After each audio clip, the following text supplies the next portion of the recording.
ఎంత easy recipes ఉంటాయా అని అంత ఈజీ రెసిపీ చూపిస్తాను రండి. దీనికోసం ముందుగా ప్యాన్ తీసుకుని ఒక గ్లాస్ పాలు వేసి స్టవ్ ఆన్ చేసి పెట్టుకోవాలి. ఇవి లడ్డు ప్రసాదం అండి. మనలో ఎవరైనా దేవాలయాలకి వెళ్ళినప్పుడు ఇలా లడ్డు ప్రసాదంగా తెచ్చిస్తూ ఉంటారు కదా, అలా ఇచ్చినవి ఈ లడ్డూలు. బాగా కావాల్సిన వాళ్ళు అయినప్పుడు ఇలా ప్రసాదం ఎక్కువగానే ఇస్తూ ఉంటారు కదా. నేను ప్రసాదం కొంచెం కొంచెం తిన్న తర్వాత మిగిలిన ఫ్రిడ్జ్ లో పెట్టాను, అందుకే గట్టిగా అయిపోయింది లడ్డు. 2 చేతులతో గట్టిగా అదుముతూ చిదమాల్సి వచ్చేంత గట్టిగా తయారైందండి లడ్డు. అందుకే 2 చేతులు యూస్ చేసి పొడి చేసి పెట్టాను. లడ్డూని ఈ విధంగా చేసి వీడియోలో చూపించినట్టు ఒక బౌల్లో తీసి పెట్టుకోండి.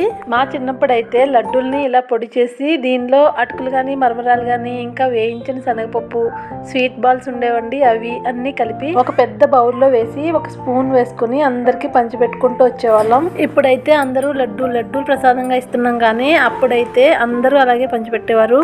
ఈ వీడియో చూస్తున్న వాళ్ళు ఎవరైనా అలా పంచిపెట్టిన వాళ్ళు ఉన్నారా? కామెంట్ బాక్స్ లో మెన్షన్ చేయండి. ఇప్పుడు ఇక రెసిపీ దగ్గరికి వద్దాం. ఇది కూడా ఒక రెసిపీనా అని మాత్రం అనకండి, ఒకసారి ట్రై చేసి టేస్ట్ చూడండి, అద్భుతంగా ఉంది. ఇలా పొంగుతున్న పాలలో చిదిమి పెట్టుకున్న లడ్డూని వేసేయడమే. చాలా అంటే చాలా ఈజీగా చేసేసుకోవచ్చండి. జస్ట్ పాలు మరిగించుకుని అందులో చిదిమిన లడ్డు వేసేసుకుంటే సరిపోతుంది. ఇందులో మనం ఎక్స్ట్రాగా ఏం వేయాల్సిన అవసరం లేదండి. ఇంట్లో తరిగిన బాదం ఉందని నేను వేసాను, అసలైతే అవసరం లేదండి. ఎప్పుడైనా ఇంటికి ఒకరిద్దరు గెస్ట్లు వచ్చినప్పుడు ఇంట్లో ఈ లడ్డు ఉండి సరదాగా ఈ పాయసం చేసి పెట్టారనుకోండి, తప్పకుండా ఎలా చేసావని మాత్రం అడుగుతారు.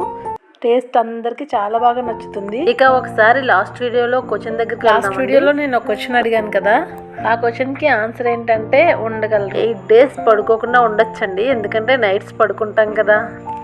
ఇలాంటి క్వశ్చన్స్కి ఆన్సర్ మనం చెప్పలేకపోయినప్పుడు కరెక్ట్ ఆన్సర్ తెలిసాక అవును కదా అని ఫన్నీగా అనిపిస్తుంటుంది. ఇక ఈ వీడియోలో ఫన్నీ లాజికల్ క్వశ్చన్ ఏంటి అంటే, ఒక అన్న తమ్ముడు ఇద్దరు కలిసి 3 అరటిపళ్ళను కట్ చేయకుండా సమానంగా పంచుకొని తిన్నారు. ఎలా? కరెక్ట్ ఆన్సర్ చెప్పడానికి ట్రై చేయండి. మన క్వశ్చన్ కంప్లీట్ అయ్యి వచ్చేసరికి పాయసం సర్వింగ్ బౌల్లో కూడా వచ్చేసిందండి. చూడడానికి చాలా బాగుంది కదా, చేయడానికి ఈజీగా, తినడానికి టేస్టీగా, సూపర్ రెసిపీ అండి.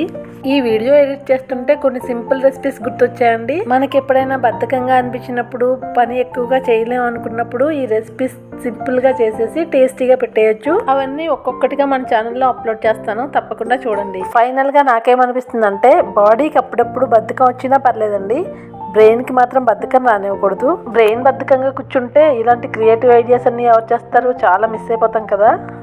బ్రెయిన్ ని మాత్రం అస్సలు బొజ్జోనివ్వద్దండి, పరుగులు పెట్టిస్తూనే ఉందాం. ఇప్పటివరకు వీడియో చూసిన అందరికీ థ్యాంక్ యూ.